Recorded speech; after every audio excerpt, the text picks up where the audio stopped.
মানে বাংলাদেশ ক্রিকেটের একটা উত্থানের সময়কার ওরা উপকার সব ছেলে যারা রিটায়ার করবে, মানে আমি সাকিব, তামিম, মাশরাফি, মুশিয়ান, রিয়াদি, পাঁচজনের কথা বলি আমরা, ওরা ডিজার্ভ করে মাঠ থেকে রিটায়ার করা। আমি মনে করি এটা তো মেশিন না কেউ, ঠিক না, যে প্রতিদিন রান করবে, প্রতিদিন উইকেট নেবে। তাহলে তো ধরেন মানে যে কোনো দিন আর গাভাস্কারের রেকর্ড থাকতো না, বা এরকম রেকর্ড রেগুলারই ভাঙা হতো, ঠিক না। কারণ মুশি যে অবদান, সেই অবদানটা তো আপনি করতে পারবেন না বাংলাদেশ ক্রিকেটের জন্য। সুতরাং আপনি মুশিকে বলার আপনার রাইট কোনো নাই, মানে যে কোনো বিদায়ী তো কষ্টের আসলে, সত্যি কথা বলতে গেলে। ডেফিনেটলি এটাও এত বছরের ক্যারিয়ারে ডেফিনেটলি একটা সময় তো হয়তো বা সেটা বলতেই হয়তো, রিটায়ারমেন্টের কথা ভাবতে হয়তো বা চিন্তা ছিল হয়তো বা ওদের। তো বাট এটা হয়তো বা সবচেয়ে বড় কথা যে ছেলেরা কেউ মাঠ থেকে রিটায়ার করছে না, সেটাই সবচেয়ে বড় দুঃখের কথা। যে আমার মনে হয় যে সেটা করলে হয়তো আর একটু বেশি ভালো লাগতো হয়তো বা। বাট নেভারদালেস রিয়াদ ওর প্রাউড করতেই পারে নিজেকে নিয়ে। হি ওয়াজ, মানে আমরা সবাই ওকে মিডিয়াতে আপনারাই বলতেন সাইলেন্ট কিলার। তো হি বিন, মানে বাংলাদেশের জন্য অনেক ম্যাচ জিতিয়েছে, অথবা খুবই সাইলেন্ট কিলার ছিল। মানে এরকম ইয়ে না হলেও কিছু ইনিংসকে, মানে আমি বলবো যে বাংলাদেশের মধ্যে সেরা ইনিংস ওর ম্যাচ উইনিং ইনিংসগুলোকে। তো মানে এমন একটা সময় যেখানে হয়তো বা এটাই স্বাভাবিক যে একটা সময় খেলা ছাড়তে হবে, সেটাই খুবই সত্য আসলে। তো হয়তো বা রিয়াদ এখন রিলস নিয়েছে, এটা হয়তো রাইট টাইম। তো ডেফিনেটলি মানে এটা ওর ব্যক্তিগত একটা সিদ্ধান্ত, ওর ব্যক্তিগত সিদ্ধান্তকে আমি স্বাগত জানাই, মানে রেসপেক্ট দিই অবশ্যই। বাট আমি মনে করি যে he been tremendous fighter for Bangladesh cricket. মানে বাংলাদেশ ক্রিকেটের একটা উত্থানের সময়কার ওরার উপকার সব ছেলে যারা রিটায়ার করবে, মানে আমি সাকিব, তামিম, মাশরাফি, মুশিয়ান, রিয়াদি, পাঁচজনের কথা বলি আমরা। যে সত্যি কথা বাংলাদেশ ক্রিকেটের একটা উত্থানের পিছিয়ে ওদের অবদান অনেক, এবং রিয়াদের মধ্যে একটা সোলজার, এবং his was very good fighter, hard working kid, সবসময় পরিশ্রম করেছে, কষ্ট করেছে, এবং পারফরমেন্স করেই বাংলাদেশ দলের জন্য খেলেছে। But he was bit unlucky, অনেক সময় ওকে নিয়ে অনেক কথা হয়েছে, এটা হয়েছে, সেটা হয়তো বা ঠিক না। হিজ অলওয়েজ হিজ আ পারফর্মার আমি মনে করি। কারণ মানে বাংলাদেশ ক্রিকেট যে একটা সময় যেখানে ছিল, সেখান থেকে এই পর্যন্ত আসার পেয়ে তাদের যে অবদান, সেটা কোনো সময় আমরা আসলে ভুলা উচিত না, ভুলবও না আমরা অবশ্যই। ডেফিনেটলি উই অলওয়েজ রেসপেক্ট এই পাঁচজনকে। ডেফিনেটলি রিয়াদের এই সময়টা আমি মনে করি আমার মনে হয় যে নট এ রং ডিসিশন, হয়তো বা ভেরি ওয়াইজ ডিসিশন। ডেফিনেটলি আরও হয়তো বা হি লাভস দ্য স্পোর্টস, ক্রিকেটকে অনেক ভালোবাসে, এবং আমি মনে করি আরও কিছু হয়তো বা ডোমেস্টিক ক্রিকেট খেলতে পারে, হয়তো বা খেলুক, আমার মনে হয় সেটাই ভালো। আর ওর থেকে আসলে ওর ড্রেসিং রুমে থাকা মানে ইয়াংস্টারদের জন্য ভালো, যে তার থেকে অনেক এক্সপিরিয়েন্স শেয়ার করতে পারবে হয়তো। আর ওদের তো গ্লোরিয়াস ক্যারিয়ার আমি মনে করবো, যে আমি মনে করি ওদের ক্যারিয়ারটা বাংলাদেশ ক্রিকেটের জন্য একটা উজ্জ্বল ব্যাপার। সত্যি কথা বলতে ওরা বাংলাদেশ ক্রিকেটকে, যেটা আমি বললাম যে একটা জায়গা থেকে একটা জায়গায় নিয়ে এসেছিল ওরা, সুতরাং ওরা ডিজার্ভ করে মাঠ থেকে রিটায়ার করা আমি মনে করি। এবং আমার মনে হয় যে যারা ওদের ফলোয়ার্স বা যারা ওদের ক্রিকেটকে ভালোবেসে দিন, তারাও ডিজার্ভ করে যে একটা বড় করতালের মাধ্যমে ওদের মাঠ থেকে বিদায় দেওয়াটা। এটা সবাই হয়তো বা আমরা যারা সাপোর্টার ছিলাম, বা আমরা যারা ওদের ক্রিকেটকে ভালোবাসি বা লাইক করি, আমাদের হয়তো বা ছিল এরকম, মানে সেই সুযোগটা আমাদের হয়তো হলো না। বাট কেন ওরা মাঠ থেকে রিটায়ার করলো, এটা ওরাই ভালো বলতে পারবে, হয়তো ওদের কোনো নিশ্চয়ই কোনো একটা রিজন থাকতে পারে। বাট যেটা আমার মতামত, আমি মনে করি যে যখন একটা ছেলেকে ক্যাপ পরানো হয়, মাঠেই পরানো হয়, ঠিক না, যে তার যখন ডেবু হয়, তো খেলাটা ছাড়ার সময় যদি এই মাঠ থেকে বিদায় হয়, তো সেটা আমার মনে হয় যে আরও জিনিসটা আরও মানে প্রেজেন্টেবল হয় আসলে, সত্যি কথা বলতে গেলে। তো ওইটা হয়নি, বা আমি জানি না হোয়াট দ্য রিজন, বাট এটা ছাড়াটা আসলেও কষ্টের।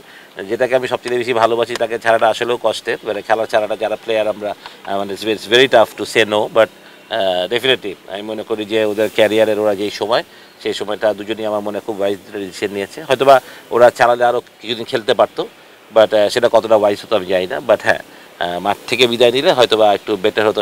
সারা হয়তোবা যে মাহমুদুল্লাহ রিটায়ার করবে এটা শুনতো, হয়তোবা গ্যালারি ভরা থাকতো, সেটাই কিন্তু ওর অনেক বড় পাওয়া হতো, হয়তো বা মানুষের হাততালিতে বিদায় নিত, সেটা কিন্তু অনেক বড় ব্যাপার ছিল। বাট আমি জানি না কেন ওরা মাঠ থেকে রিটায়ার করতে চায় না, সেটা আমি একদমই বলতে পারবো না। বাট হলে ভালো থাকবে। ওদের এক্সপিরিয়েন্স তো কেউ নিতে পারবে না, এটা তো ইউ ক্যানট বাই মাহমুদুল্লাহ আর মুশফিকের এক্সপিরিয়েন্স। হ্যাঁ ডেফিনেটলি ওদের মতন ওরা যখন শুরু করেছিল, ওরাও যে শুরুতেই অনেক বড় স্টার ছিল তা না, দিনে দিনে তিলে তিলে ওরা নিজেকে গড়ে তুলেছিল।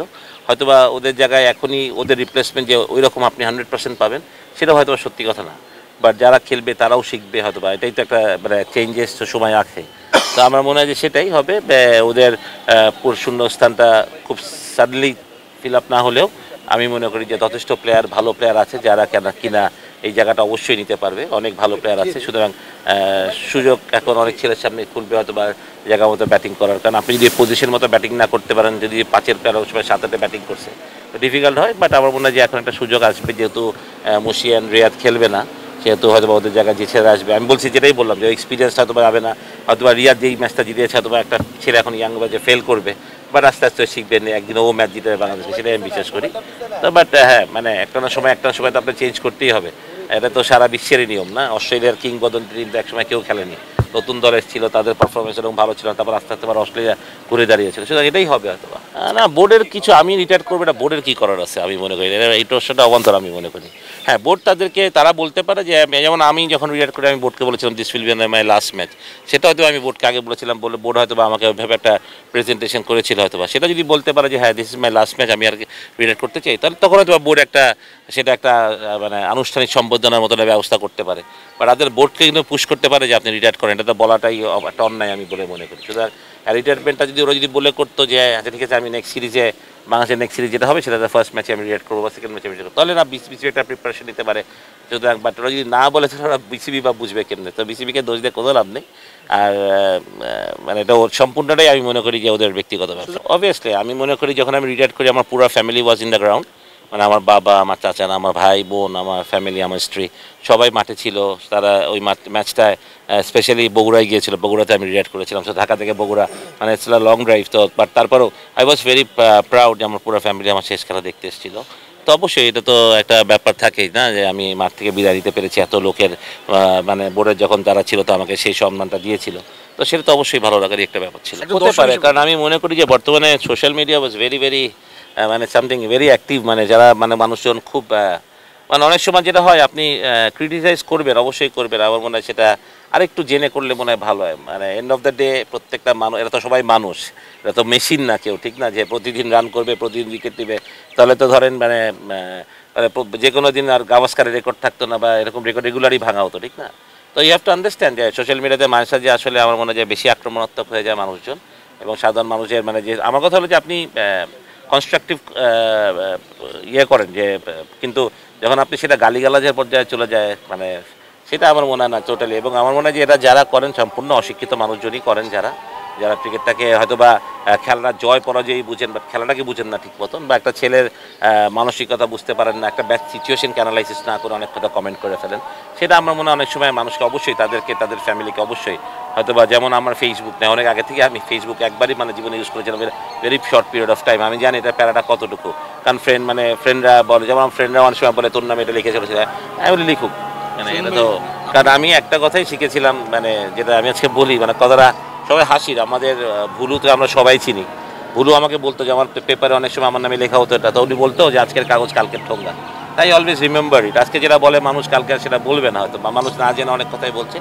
আমি সোশ্যাল মিডিয়ায় যারাই লিখেন, যারাই পোস্ট করেন, যারা বাংলাদেশের ফ্যান বলে দাবি করেন, আমার মনে হয় যে ফ্যানরা হলে মানে আরও কনস্ট্রাকটিভ ডিসকাশন করলে আমার মনে হয় সেটা ভালো হয়। লেখাগুলা যেটা হয় মানে কাউকে বিদ্রুপ করে লেখাটা, কারণ মুশি যে অবদান, সেই অবদানটা আপনি করতে পারবেন না বাংলাদেশ ক্রিকেটের জন্য, সুতরাং আপনি মুশিকে বলার আপনার রাইট কোনো নাই। বাট তারপরেও আপনি যখন বলেন সেটা আসলে আমার মনে করি ইটস নট রাইট। বা মাহমুদুল্লাহর পারফরমেন্সকে আপনি যখন মূল্যায়ন করেন না, বা তার যে অবদানগুলো বাংলাদেশ ক্রিকেটে আছে সেটা তো আর 10টা মানুষ আপনি পারেন নাই, তো আপনি কেন এটা ছেলেকে নিয়ে বলবেন? তার খারাপ সময় আপনি তাকে সাপোর্ট করছেন না। বাট আমার মনে হয় ক্রিকেট এমন একটা খেলা, এটা খুব আপস অ্যান্ড ডাউনস আছে, মেন্টাল একটা গেম, সুতরাং এখানে ভুল হবে, খারাপ। আপনি যদি মেন্টালি একটা প্রেশারকে মানুষকে এত চাপ দেন, তাহলে তার কাছে পারফর্ম পাওয়াটা যেমন শান্তর সাথে হচ্ছে বা লিটনের সাথে হয়েছে, মানে আমার মনে হয় না এটা খুব একটা পজিটিভ কিছু বাংলাদেশ ক্রিকেটের জন্য। আমি মনে করি যদি আমরা সত্যি বাংলাদেশ ক্রিকেটের ফ্যান হই, আমরা বাংলাদেশ ক্রিকেটকে উপরের দিকে দিতে চাই, তাহলে আমার মনে হয় এইসব ব্যক্তিগত আক্রোশগুলো থেকে বন্ধ করতে হবে। আমার মনে হয় দেখেন ছেলেরা সবাই চায় প্রতিদিন এসে 100 করতে, প্রতিদিন চায় 5 উইকেট দিতে, হয় না, পারে না, হয়তো বা ফার্স্ট বলে আউট যাচ্ছে, কোনোদিন পরপর রান ব্যর্থ হচ্ছে, বাট তাই বলে কি ওরা কি চেষ্টার কোনো কমতি তো নাই। হ্যাঁ, আপনি বলতে পারেন যে তাদের একটা, বাট আপনি এটাও বলতে পারবেন না this is not a fucking musical chair, যে আপনি একটা ম্যাচ খারাপ খেললো একে বাদ দিয়ে দেন, আবার আরেকটা ম্যাচ ভালো, তাহলে আপনি বাংলাদেশে তো পাইপলাইনে আপনি 70টা প্লেয়ার লাগবে আসলে সত্যি কথা। যে আপনি যদি চান যে আপনি এক ম্যাচে 0 বললে শান্তকে বাদ দেন, এক ম্যাচে লিটনকে বাদ দেন, তাহলে আপনি এত প্লেয়ার ঘুরে পাবেন কি? প্লেয়ার যে বিসিবি প্রডিউস করছে, বিসিবির তো পাইপলাইন থেকে এই প্লেয়ারগুলো আসছে না, বিসিবির এত পয়সা খরচ করে আসছে, সুতরাং আপনি তো একটা প্লেয়ারকে একটু হিতোতে সময় দিতে হবে না? এরাও ইয়াং, এরাও নতুন। হ্যাঁ, আমি জানি যে ব্যর্থ হচ্ছি আমরা, ভুল করছি আমরা, চ্যাম্পিয়ন্স ট্রফিতে আমাদের অনেক এক্সপেকটেশন ছিল, সেটা আমরা যেটা, কিন্তু আমাদেরকে এটা রিয়েলিস্টিক চিন্তা করতে হবে যে আমাদের এক্সপেকটেশনগুলো। বাট আমি মনে করি যে সেইখানে আমাদের ব্যর্থতার দায় আমাদের নিতে হবে। আমি আমি বলছি না ছেলেদের নিতে হবে না, কিন্তু আমার মনে হয় যে ব্যক্তিগত আক্রোশের জায়গাটা আমাদের খুব বেশি হয়ে যাচ্ছে। দেখেন এক একজন তো এক এক রকম চিন্তা করে। হ্যাঁ, যেমন তামিম মনে হয় কমিউনিটিতে বেশি করতে পছন্দ করে, বা মসিয়া আমি জানি না কোচিংয়ে আসবে কিনা, বা রিয়াদ আসবে কিনা, বাট ডেফিনেটলি ওদের এক্সপিরিয়েন্স যদি ওরা আসে বাংলাদেশ ক্রিকেটের জন্য হেল্প করতে, তো ডেফিনেটলি এটা বাড়তি প্লাস পয়েন্ট তো আমাদের অবশ্যই আছে, কারণ ওরা যেই পরিমাণ ইন্টারন্যাশনাল লেভেলের ম্যাচ খেলেছে, ওদের এক্সপিরিয়েন্স কোচিংয়ে তো ডেফিনেটলি অনেক বড়, সে বা মেন্টর হিসেবেও যদি ওরা আসে বা মানে আমি জানি না যে কোনো পজিশনে যদি বাংলাদেশ ক্রিকেটের সাথে জড়িত হতে পারে বা আসে, বা শুধু ক্রিকেটে বা আমার মনে হয় যে শুধু ক্রিকেট না, যদি কোচিং লেভেলেও আসে, যে বিসিবির কোচ হতে হবে এমন কোনো কথা তাও না, বাট তাহলেও আমার মনে হয় যে অনেক ছেলের এটাতে বাড়তি একটা লাভ হবে। আমার মনে হয় যে দেখেন, এটা একটা এমন একটা সিচুয়েশন যে বোর্ড কীভাবে বুঝবে যে আপনি মেন্টালি কী চিন্তা, আমার মনের কথা তো বোর্ড বলতে পারবে না। তো একটা প্লেয়ার যখন নিজেকে রেডি করবে যে না আমার টাইম, আমাকে রিটায়ারমেন্টে যেতে হবে, তখন একটা ভালো, আমি মনে করি সেটা হোম সিরিজই হওয়া উচিত, দেশের মাটি থেকে রিটায়ারমেন্ট করা উচিত। বাংলাদেশের মানুষের সেই ধরেন একটা তো যেমন আমরা সাকিব ইয়ান বলি বা তামিম ইয়ান বলি, অনেক ফলোয়ার্স আছে প্লেয়ারদের, রাইট? তো তাদের ফলোয়ারদেরও রাইট আছে তাদের ওই পছন্দের মানুষটাকে মাঠকে বিদায় দেওয়া। তো আমি চিন্তা মনে করি যে সবসময় হোম সিরিজ হওয়া উচিত, এবং একটু আগে থেকে যদি বলে যে দেখেন আমি নেক্সট হোম সিরিজে I been playing, thank you so much for giving me opportunity এত বছর বাংলাদেশ ক্রিকেট খেলার জন্য, বাট আমি মনে করি এখন আমার টাইম, আমি রিটায়ার করতে চাই, সেরকম একটা রিলেশন ডেভেলপ করাটা অবশ্যই আমি মনে করি উচিত।